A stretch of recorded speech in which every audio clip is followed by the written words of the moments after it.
Hi guys and gals, Froggy here. This is my Colt Match Target Competition HBAR, that stands for heavy barrel, and I'm going to put a Geisley two-stage trigger in it, and just to refresh myself, I like to refer to Brownell's helpful YouTube videos. So go there if you want some help, and then follow my stuff if you want to see some little tricks or something that's special or particular to this rifle. So, okay, the magazine is out. The bolt is back. There's nothing in the chamber. So this is totally unloaded. Okay, so we're going to close the bolt. I'm going to press the bolt release right there, and I'm also going to hold back the cocking handle so that it doesn't slam. Some guys will say you don't have to do that, but you know, it's just a little extra wear and tear and shock. Pull that pin out right there to separate the upper and the lower. On mine, you have to use a screwdriver. Some of them you just push the pin. I'm going to take this pin out so that I'll completely separate the upper and the lower. It'll just be a little easier to handle. Okay, we can put the upper out of the way now, and it'll be easier to work. Once your pistol grip is off, there's a stiff spring there that goes up against the safety detent. So make sure you don't lose that. The safety detent on mine, it didn't fall out. It's got a little grease or something on there, so it stayed in there. But you can take a little pick and push it out, and then the safety will come out like that. Okay, so we'll keep those four parts together for reassembly. If you're going to be doing this kind of work, it's useful to have a block that goes in your vise and goes into your magazine well, just to hold things steady. I suppose you could try and do it without, but Froggy's going to use this.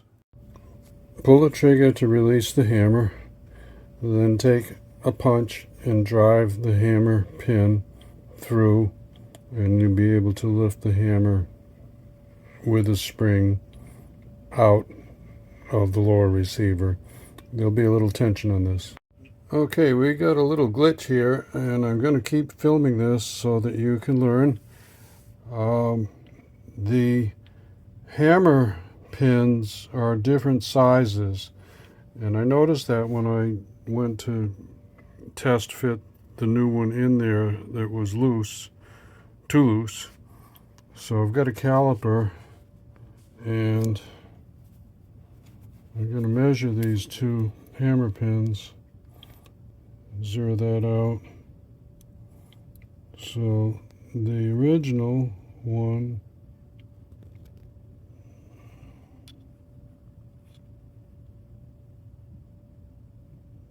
this is inches, 0.1700, and the new one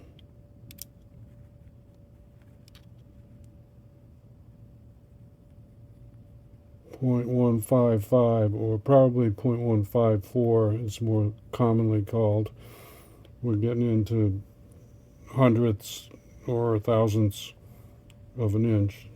So this is an old gun, maybe at least 15 years old, maybe 20 years old, and I think that was the standard .17 back then, and this is for newer ARs.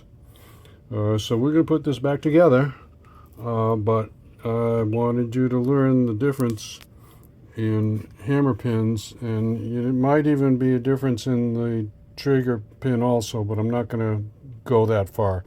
If somebody has some information they want to put it down in the comments, that would be appreciated. So here's the lesson. Make sure that you've got the right size pins in the kit that you buy, the trigger that you buy. Make sure they're the right size. I don't know if it tells you any there. You would think that since this is kind of a big deal, you would think they'd tell you somewhere on here, but they don't. Maybe they tell you in some details somewhere else. Anyway, I will talk to this company and see if I can get the right one, and then I will get back to you. But I'm going to put this back together, and I will keep filming in case there's anything special about putting it back together. Okay? Okay, that went back in pretty well. Use your punch as a guide to get the trigger in on the punch, and then work the punch out and work the pin in. And then at the very last part, for me, I needed to press down. After the punch came out, I needed to press down a little bit with a screwdriver right in there to align that little final hole where the pin comes through. And now it's okay. And then down underneath, the pin has some cutouts on it, and the spring underneath, you can't really see it, but the spring will rest in one of those cutouts, and that captures the pin so the pin can't work its way out. I cocked the hammer back to put the firing pin, the safety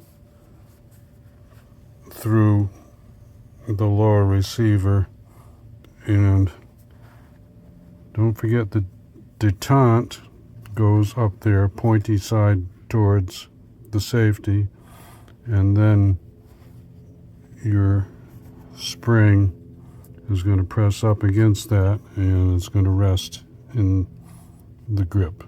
Okay? I took some needle nose to hold the end of the machine screw and put it through the hole to get it started. I found that was the easy way to do it. I don't have a torque spec for you on this. It does have a little lock washer inside, and just make sure there's no gap here. It should be up there nice and tight. Make sure that your safety locks in both positions. Mine has kind of a burr or something in there. It kind of gets stuck halfway. I don't know, but should be just those two positions, unless you've got a M16, but this is not about M16s.